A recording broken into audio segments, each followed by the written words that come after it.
good morning. Welcome to SHOWstudio. Today we are looking at the Marni collection in Milan for autumn-winter 2019. It just showed last night and it is a hotly anticipated show on the Milan schedule. This is thanks to the creative director Francesco Riso, who made his debut 2 years ago this month. His collections met with mixed reviews at the beginning, but it's now generally thought that he has hit his stride. He has managed to maintain the legacy of that intellectual and eccentric mix for which Consuelo was so known, but then equally he has brought a new perspective. He has a fervent imagination which comes across in interviews. They are extremely excitable and they convey the passion that he has behind his designs. So I can't wait to discuss today where he is taking the house with such a brilliant selection of panellists. If you could all begin by introducing yourselves, starting with you, Katherine. Hi, I'm Katherine Ormerod and I'm a journalist, author and influencer. So I do everything basically. Hi, my name's Steve Smith and I'm a London-based designer. Hi, I'm Phoebe-Lettice Thompson and I'm a stylist. And I'm Rosanna Falconer, I am guest chair for today. I also want to introduce the illustration behind us. So this is by Beth Fraser. She is illustrating all of the panels for the season. We have 4 left, as you can see. And the Marni one is the red with the chains and the black trousers, just behind us there. So this is a preview of the collection, which we'll be dissecting shortly. But I wanted to begin, first of all, by looking at the evolution of the brand in the last 2 years. I found a brilliant quote. He, as I said, he gives an excellent interview. He's very eloquent. And I want to begin with this and put it to all of you. So, Francesco said, "As much as I try to respect what Consuelo's fans are attached to, it's not easy because I'm not Consuelo, I'm Francesco. People love her and are attached to her identity, which comes with her head and her generation. But I come from a different generation, and with my different generation, I bring different things. But I still care about who the Marni lover is and who she will be. It's a very delicate balance." Has the balance been struck, and has he found a new path? I'll begin with you, Ken. Well, look, I think that the collection looks very of its moment in Milan. It definitely feels like it fits with a lot of the general moods that are going on. There's, much more of a grungy feel, the deshabillé. I think it's, it feels, as he discusses, of his generation, I suppose, and there is that new impetus to the city. I think there's excitement again around Milan, and I think that he's definitely part of that movement.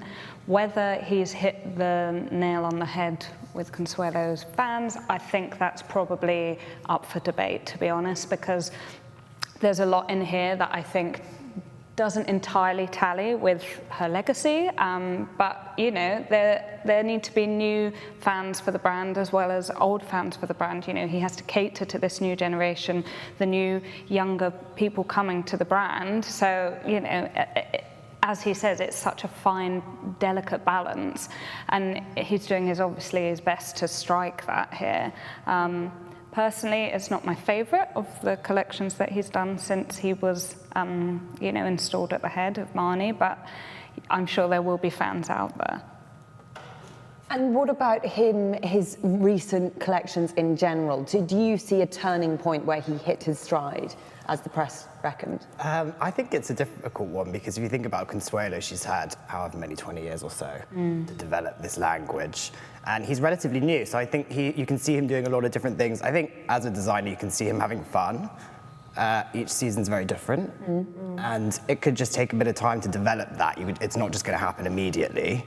And I think it's important to watch that progress, and that's part of, I think, in his work I've noticed that you can see a lot of process in it and the way that he works, and so I think it's still developing. I'm not sure that it's hit its stride yet, but he's still relatively new to it.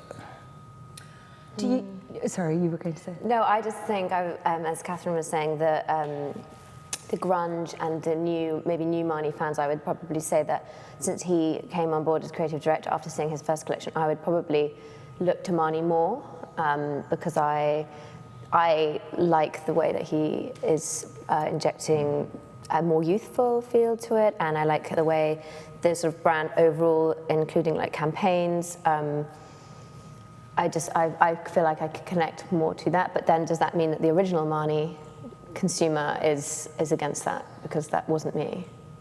Yeah, because let's bring that point out. If we're talking about the millennial consumer, the Gen Z consumer, that luxury brands, particularly with millennials, are so desperate to target, do you think that this is a successful stance to take? Bring in a new creative energy. It could go either way. Is that the best way to revolutionize? I think from the quote that you opened with from him, it feels like that he is trying to make sure that he is propelling the brand forward, yet still holding with tongue-tied legacy close to him. And as we were talking about earlier, the fact that it's taking him time to figure out his own signature within the brand. It's still quite hard to judge from just 2 years, maybe. Definitely, and you can see like elements of the signatures coming through, the awkwardness, the playing with the proportions, the mixture of fabrications and textures and all of those things. It's all there, but I think the way it's being expressed is definitely younger. I think that a seasoned Marni woman might look at some of this and not feel that it's necessarily appropriate for her life in the same way that the collections before his tenure were. And do you think that is a strategy that many brands are trying? Can you cite examples of other brands bringing in this new creative energy? I mean, it feels like it's across the board, really, doesn't it? And like it also seems like it's not particularly geared to sales. Do you know what I mean? Because the way Marni could potentially make more money would be to focus on the core, set of older women with more money, but they've decided to go for longevity and to try and propel the brand beyond the existence of its founder. And that is obviously meaning that you have to go to a whole new generation. You kind of have to say, well, maybe there'll be in-store stock that will continue to please the core consumer, but we're going to use this platform to completely, revolutionize how people see the brand and attract a younger audience. Do you, as a stylist, do you feel that as a stylist also with... It's mainly music artists really that I work with, so you're kind of dealing with tours, red carpet a bit, and music videos and that kind of thing. Marni's never a brand that I looked at before to call in for any of these kind of things. I think what draws me to the Marni collection is the statement coats. I feel like I can use those a lot with different clients. They can you just have one and you can create a whole look around that. So I'm very drawn to Marni because of these statement coats. I think in one of Rizzo's first collections, he had this like great pink coat that I remember saying, and I was like, that's great. And suddenly I was drawn into that as like this sort of basic millennial, like, this pink coat, I must love it. I felt that was very youthful and fun, and I could work. Yeah, it's exactly that one. It's very. It's a jolt to the senses. It's like an impact, and as a sort of pop star stylist, I'm always looking for that bold, bright, over-the-top moment that you can work in with their own personal style. Because I wouldn't dress the full look, obviously. It's you just take bits. But yeah, so that's kind of what I like about Marni. So it certainly had the desired effect on you, and yeah, totally. You weren't looking at it I like before. the grunge. I like the grungier feel of it. I like the youthfulness. I liked there's a suit, a printed black and white suit with a bit of pink detailing. I thought that was very cool, and you could dress that up with, maybe shorten the skirt or whatever for my clients. But I feel there's a lot there I could use and work with compared to before. There's a lot of accessories as well, isn't there? Not just the chains, but also the footwear that kind of feels very relevant. And that I think we always have looked to Marni for jewellery, that kind of sculptural, and to take that on at the next step and appeal to a younger audience, I think that's a smart way to go. Because if the codes of the house previously exaggerated florals, unique shapes, definitely these chunky statement accessories, what are the codes that you think that he has now brought in? We've already mentioned that a lot of his collections change a lot from season to season. I mean, it's interesting talking about, so they were born, that's part of the brand DNA, right? It was born out of a leather company originally, a bit like Prada. So it's interesting that they're still doing that. I think it's definitely very playful. I would say that maybe is what he's brought to it. Maybe it does come off as a youthfulness. There's a lot of ruching. Like, loves a bit of ruching. Lots of pops of colour. Colour combinations. Sometimes I don't think it's that successful, and other times it looks more successful. Just a lot of it. I mean, it is a lot of it. Yeah, this to me looks like, you know, not the most well conceived. And I don't like I think it's the makeup as well that's knocking me a little bit with it. But yeah, the colour combinations are bold though, so there's something to be said for trying it. Yeah. Do you think the makeup is trying to adhere to that grunge thing that we? You know what is about this show is I think last season the sunglasses really like tied everything together in a really nice way, and this time I think they tried to do it with these necklaces, and that's not really, I don't think, working in the same way. I think before we get onto the collection, which I certainly feel wasn't the expected route that I expected after the last couple of seasons, I'd love to know from you guys if there's expectations that you were bringing to the show before of his aesthetic, of his kind of madcap, but in his hands, it makes sense. Well, looking at last season, I was a bit surprised about it's a lot darker and the colours are almost, the last women's season, so it was a lot lighter, and it's kind of a full turnaround from that. But then you can see some similarities in like the treatment of fabric and I think the silhouettes, and then the colours have just been flipped on their head and the styling seems really different, and so I think there is some things that you see repeating, as I said, like ruching. I think that there's shapes, there's a focus on statement coats, print obviously, but this one is completely a lot more grungy. I loved that red look with the bar. Yeah, I love this collection. It felt really, really female focused. It did, didn't it? You know, there was a strong sensuality to it while being really smart as well, which kind of ticks all of the Marni kind of checklists. It obviously isn't anywhere near as aggressive either. You know, there's softness to it, even from the palette through to the, you know, the way the pieces are put together. It's still really bold and striking, and things that will pop off a page and pop off an Instagram profile, but you know, it doesn't have that to it. Seems like there's a lot more you could buy in here with this. I know, it's you shouldn't look at shows as like, what would I shop? But sometimes, you know, you have eyes. What are you going to do? And also, I mean, if you look at Marni, the SS19 and Resort 19 on e-commerce sites at the moment, it is hugely commercial. It pops off the page, and it certainly had me looking at the brand in a new way. Okay, so I can tell we're raring to get into autumn winter 19. So let's just do so. Okay, so the concept is fantastical for this show. It took place in the same space as the menswear show, and the press release references neuroerotic, which is a fantaerotic escape game. Escape games are very on trend, I feel. I feel like everyone in London is playing escape route games at the moment. Crystal Maze vibes for us millennials. And the notion was, I mean, the press release needed to be read about 3 times, I felt. Like many of his, there's a lot of imagination, ideas, and concept built into it, which is fascinating to pull apart and will certainly make for an interesting discussion.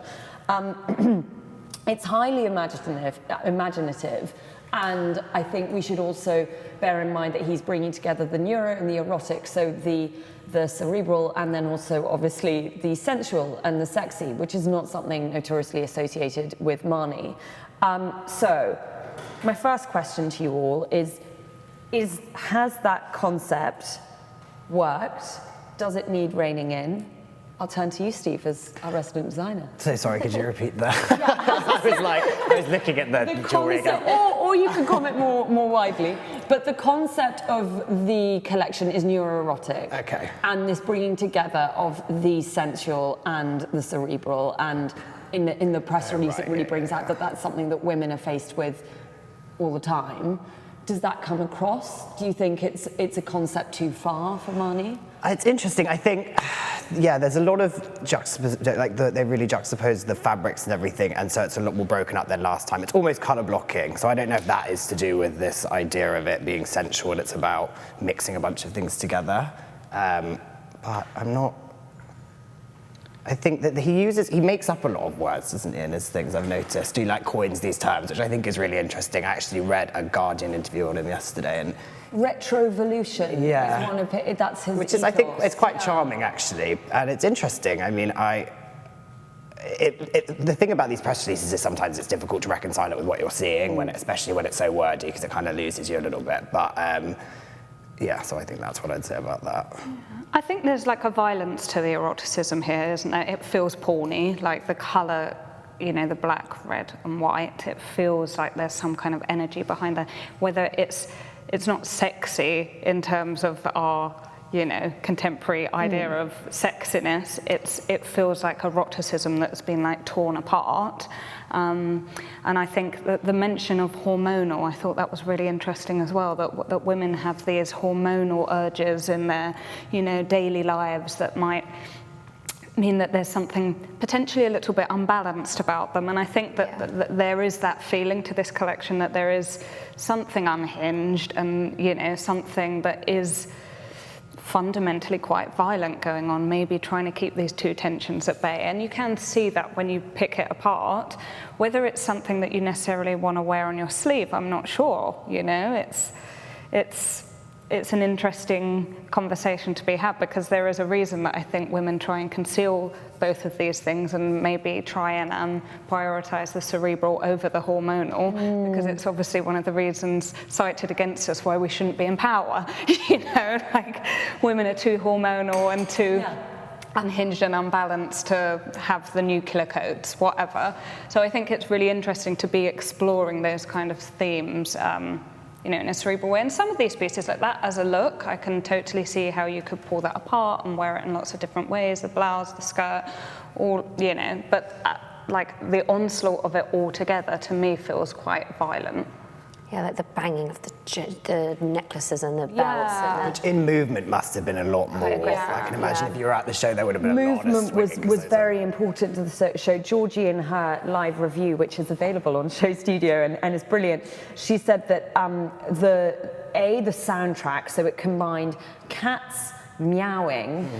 He, when asked to describe himself in 3 words, he uses meow as a word. He's obsessed with cats, even though he doesn't have one. So that kind of very jarring noise mixed with Meow Meow, which is a 70s song, that was very arresting, first of all.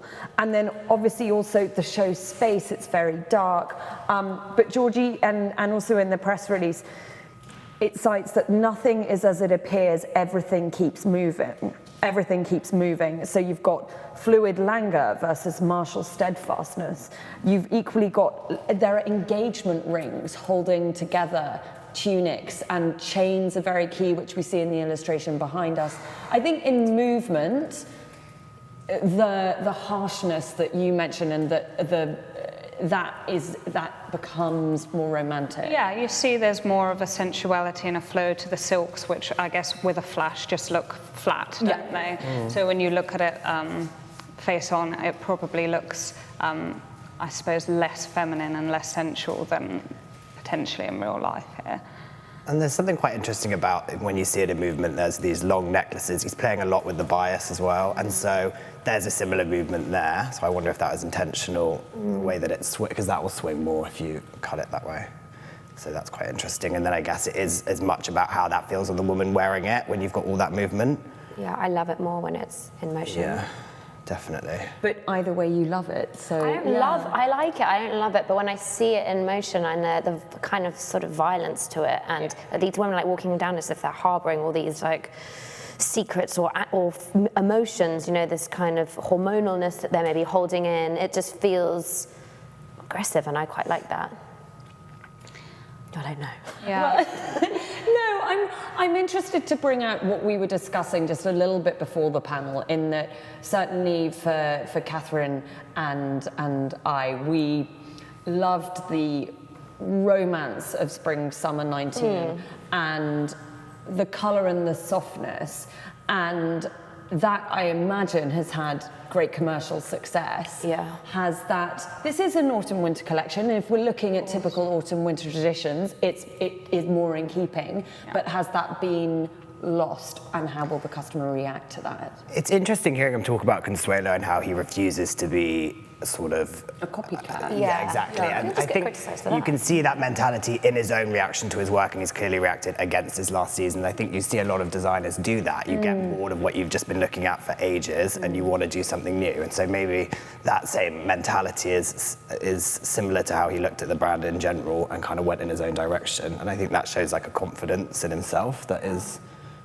As a designer, that kind of youthful confidence, do you feel that you harness that yourself? And I you don't know share about it? me, but I think I'm still figuring things out. I know that I do look at things for a long time and then want to do something new. Like but I think all creatives are different in different ways. I'm definitely react strongly against what I just did. Really? And I know a lot of other people that do, but some people just have a really embedded aesthetic, and then they kind of re-examine that over and over again. I think it's interesting with Instagram and people's homepages and everything that almost the people that do have these really specific aesthetics do quite well, because every season is the same, and you're developing a following of people that are expecting that. It's repetition is reputation. You know, that is the case, and we see that so much on social media. But this is obviously it is a really confident outing. You can't say it isn't, considering you'd received praise, you know, for this big job, Which finally took a turned a while to corner, come, and then you're like,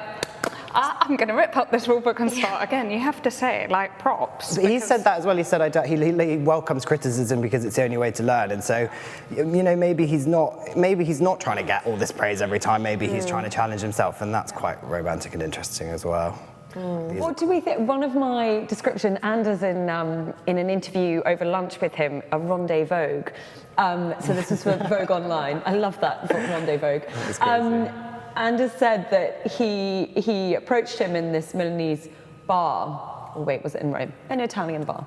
And he said he was like a unicorn in the crowd, because he has such a unique way of dressing, and he's so bold in his own sartorial choices. And then just think about the way that he speaks about his designs, his collections. He obviously has a lot of energy, and do you think that has manifested in today's collection, that idea of just wanting to rip up last season's coats?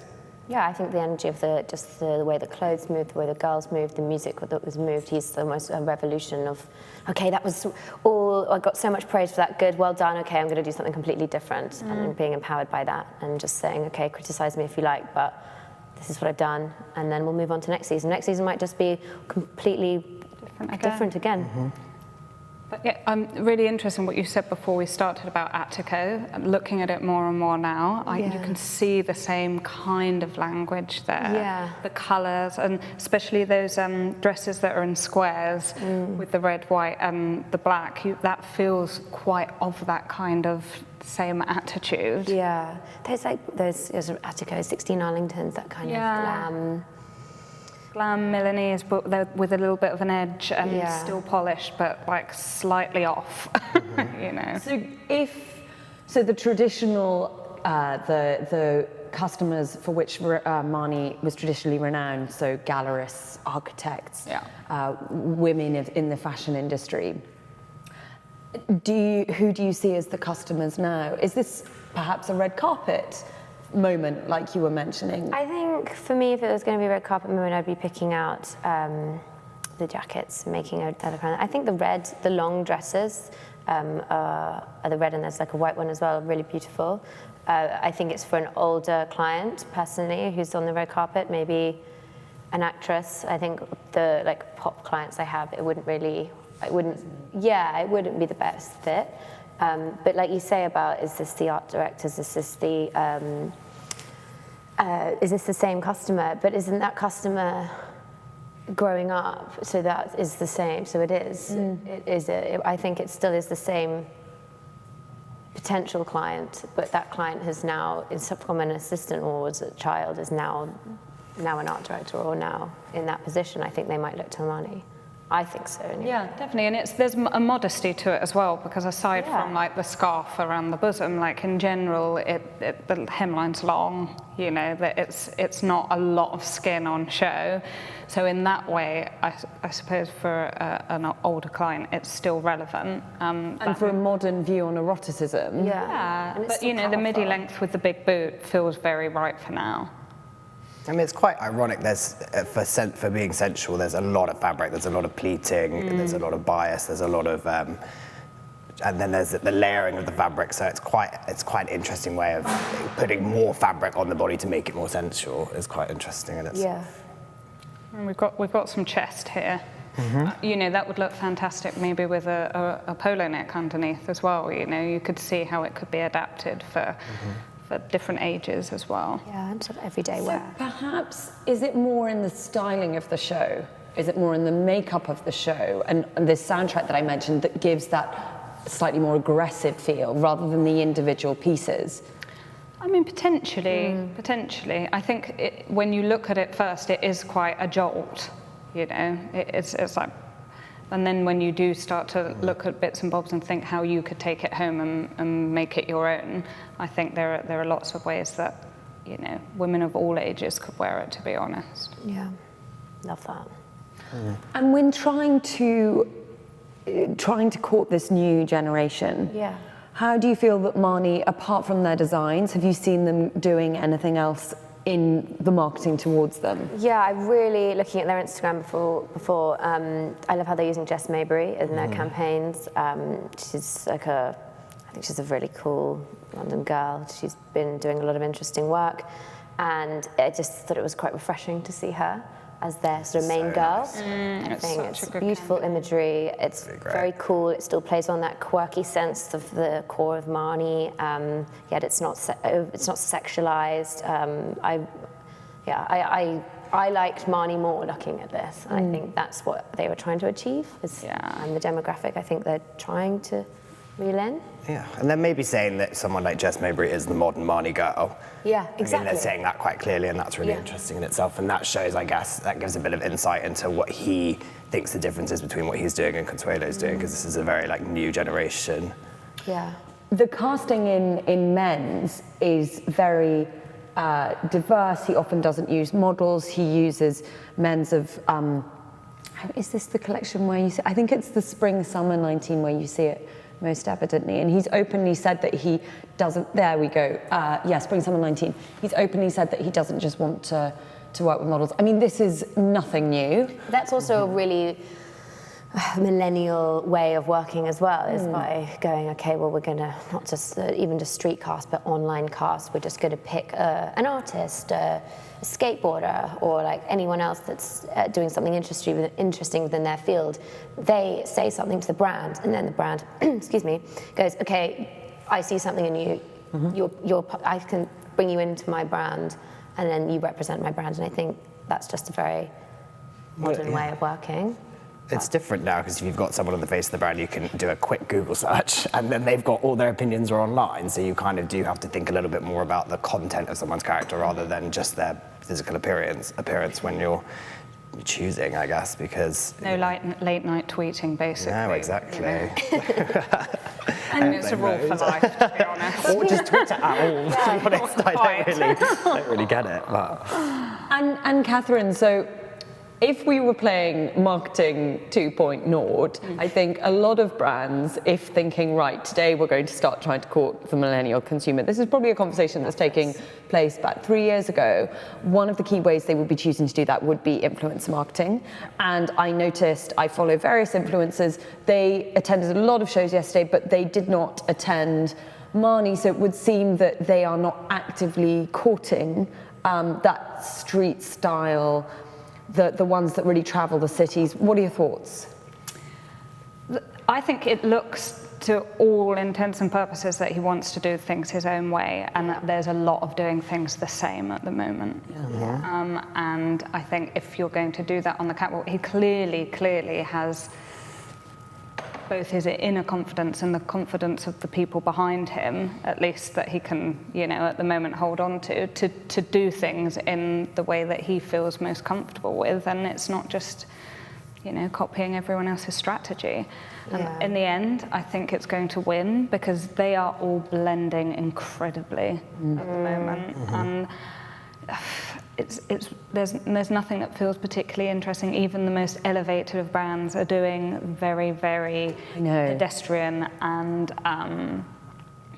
you know, copycat kind of ways of marketing around it. There's nothing that feels like a twist or that's interesting or clever. And I suppose the number one thing about Marni is that it's an intellectual brand. And, you know, do these intellectual women want to see young girls doing exactly the same as they did at Prada, at, you know, Figure, like, Getting changed in the car in between? Probably not. You know, it's not very aspirational for that clientele, I would say. No, I don't think they're like a hype beast brand. They're more, like you said, more intellectual than that. I think it would be completely different. I think we'd always be sitting here saying something, I would be saying something different if they had, you know, the similar fro, the similar marketing strategy as a lot of other brands are doing.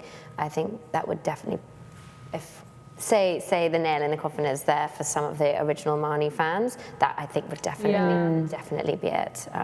But it still feels like that intellectual brand in the way they're holding themselves and going forward. And if this is in Milan Fashion Week, where, as we've said, a lot of brands are choosing to follow a certain track, a certain marketing strategy, and it's evident. You can tell that they're all watching what each other are doing. Then you have Riso, who is very much carving his own path. He said, 5 years ago, Milan was the most boring place in the world. He doesn't mince his words. Wow. There is a great new energy. The city has really made a big change in terms of what art it is offering, what creativity it is offering. It seems that people would rather come here than Paris or London now. So I mean, that might be a step too far. Well, to be wildly Katherine, take this. Paris don't need that. I'm going to go to Milan instead. I mean, come on. You know, they have to like pump up it. I see it. You know, they need cheerleaders from within Milan. They really do. But I think we can all agree that's maybe a slight overstatement. Do you think that the final statement's probably a bit too far, but do you think thanks to the ground that he's breaking and the new path that he's carving, is that a big part of the new energy in Milan, and there are other brands replicating it? I personally feel like the new energy of Milan has come from like completely unusual sources. It hasn't come from the main labels themselves. You know, I feel like it's come from the smaller brands that are probably doing presentations and doing things on the fringe of, I guess, the main world. There are obviously some new movers and shakers behind old names, but for me, that's really where the energy, that's where the excitement about Milan has come from, is people that aren't big industry names and they've come, you know, and done things completely off schedule. And that's been Can you name some for us? Well, we mentioned Attico before, you know, there's lots of, you know, different ways of doing shoe presentations and, you know, but these other brands looking at ways, again, probably connecting to this younger, you know, millennial Gen Z clientele, because, as I mentioned before, a lot of the catwalks are doing exactly the same, you know. I feel like, I don't think people are sitting there thinking, oh my God, I have to go and watch 7 new shows on the Milan on schedule season to get my fix of what's going to be new for the, you know, for 2019. I still don't think they've quite got that. I think the energy is returning to the city, but I don't think that it's guiding the light on what we're all going to be wearing. And do you feel, so for you as a stylist, when you're seeking inspiration, do you feel that you find that is it equally the concept of a catwalk show? Do you feel that you find that through going to the shows? Yes and no. I used to go to a lot of shows. Quite a few years ago, in the last couple of years, it's been that I will sometimes go with a client they'll be going to a certain show, or I'm too busy with them to even attend. So sadly, a lot of the time, I'm just looking at them online reviewing, and you don't really get that feel. The show videos come more popular, so that has helped. But you don't really get that essence of what the actual collection is about unless I think you actually attend the show or see it in movement, like we just did. I think that helps draw me into the brand. I still, every time you go to a show and the music starts and then they come out, you connect to it and you know what's going on and you know if you love it or hate it by the end. And I feel, attending a show does really, really help. And I would try and go as much as I could, but sadly the last few seasons I've been chained to my laptop. I know a lot of people haven't gone to Milan this season. Right. Journalists or journalists and influencers. Right. Yeah. Obviously, Milan pays for most of the magazines in this country, so people that have to go for advertiser shows are going to be there. I mean, that is the truth. You know, but I think that there are people that have definitely skipped it out of their schedule. Are they skipping New York at the same time? Quite a lot of them as well, yeah. And I think February New York is always a hard sell anyway because it's so physically tough to be out there and the cold and, you know. It's minus 30 or something. It's fine when you're 25. When you're a little bit older, maybe you don't want to do it and you equally you want to wear a puffer jacket and like Uggs, you don't want to have a backless dress on and freezing cold. You know, there are things that you're just not going to do. But I do think that there is that feeling that the catwalk shows have to be really, really good and really, you know, seminal and theatrical or provide moments to attract people to actually go to them. And of course it's always a privilege to go and see something that a team have been working on for weeks and months and, you know, building on a language of years. But equally we have to be realistic, times have changed, and for a lot of brands they're not managing to do that because a lot of them as well have become so commercial. You know, you do get that feeling that you know what's going to be there, and what we can say here is we didn't know what was going to be there, you know. Yeah. So that's, in a way, I guess, a really smart strategy. Absolutely. Yeah. And I think the thing is, it's generally reckoned, and the idea held in-house by design teams is that it is still the best way to reveal the designs on that global stage. But I do, of course, see what you mean, that now there is that additional pressure of what makes this different, and also what is that jolt to the senses that we keep mentioning on when it's the third city and there's one more to go and it's a month long. You know, we are, I think the industry is speaking from a huge position of privilege because it is a privilege to attend the shows, and yet what you don't see is the, I think there is this generally a need, and people are feeling a need to change. Yeah, I mean, look, our attention spans have just reduced. That is the reality of living. That's what your book is all about. It is indeed. Yeah. We can't pretend that like our plastic brains haven't been trained by the media that we feed it, and they have. And people don't have the ability to sit through things in the same way and focus on things in the same way. It's much quicker. And I think that it definitely, you know, as we've seen today, we watched the collection in motion and we all went, oh, you know, and it does, it makes a difference, and there is a real sadness to it that people, I guess, aren't devoting their attention to shows in the same way they were. They might see a split second on a journalist's stories and go, oh, that was the Marni show. Okay, oh, that was Gucci. And then make huge suppositions just from that split second. That two looks that walk past and they've seen it, okay, don't like that. But you don't feel the energy or the brand's true vision. And I think that's also the joy of these panels, and that you actually get to dissect and talk. And I certainly found at London Fashion Week that people rarely, that it's always a rush. You never really discuss the shows after. If we're thinking about where he is taking the house next, I think one thing today has proved is we just don't know. But he also has ideas on the mission of the house. He obviously stopped using fur. He also said that he's looking to produce, I mean, Marni's renowned for its trendless pieces, but pieces that women will have for years. What do you see as the mission of the house now? Steve? There was one jacket I wanted, but I think the mission of the house now, it seems like it goes to your point. I think he's gone against himself, and that does increase people's interest in the show and going to it to see whatever's happening that's new.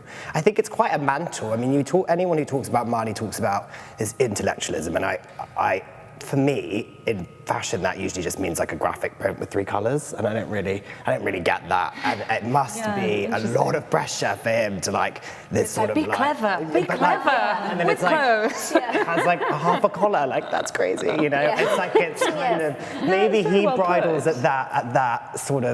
at that mantle that's been put on the brand, and so maybe he's re-challenging that for a new generation, and that's what's making us read it as being younger. Maybe. And maybe that's just what he's trying to do. I mean, it's a whole different time to when Consuelo was doing it. It is all about, you know, social media now and looking at things and it getting your attention. If you beat the algorithm, you'll see it, you know, if they beat the algorithm. I mean, it's all different now, so he's probably trying to re-examine what Marni is outside of what it was. That's, yeah, well put. Re-examine what it is outside of what it was. What do you think, Phoebe? I am excited by the next season and how different it could be, or if it's going to be, this is the start of his signature now.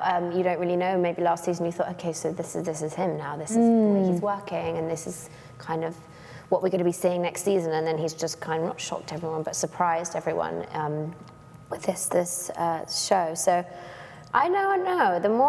The more I've kind of looked at it and learned about it for doing this panel, I'm more excited by what could be different next. And I think, I mean, I just love that coat.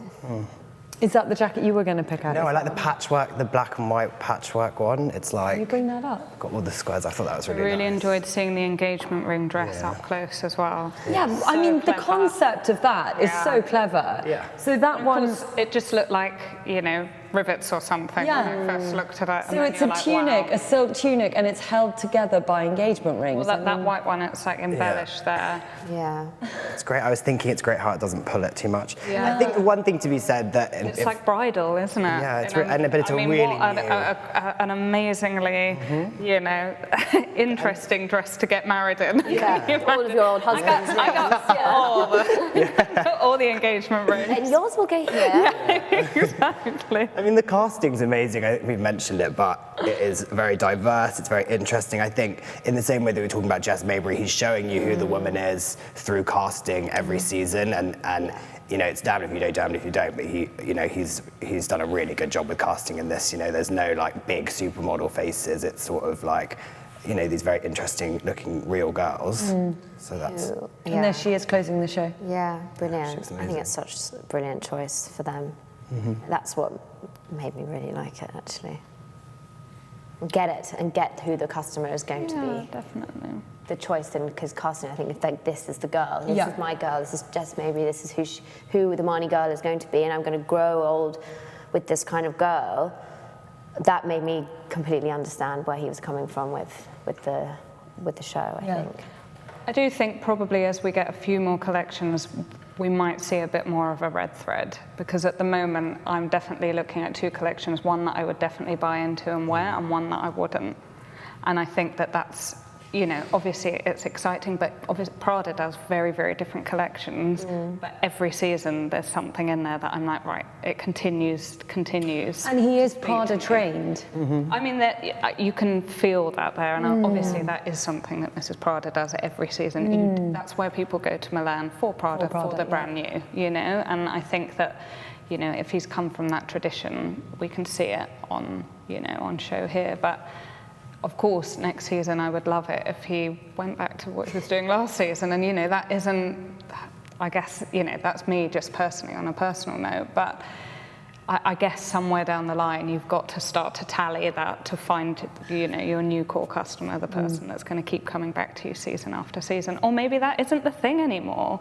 Maybe you don't need that loyalty in the same way. Maybe you can continue to cherry pick, you know, great pieces from a brand. Maybe it doesn't mean exactly the same as it. You maybe are no longer a Marni woman, you know. Yeah. That would tally with the new way of online shopping. Yes, Rather exactly. than going to a boutique on Sloane Street. Exactly. Yeah, well, thank you all very, very much. I feel like we have covered a lot and found various different sides of the brand. So that's exactly what I wanted to do. Thank you all very, very much, and thank you, Marni.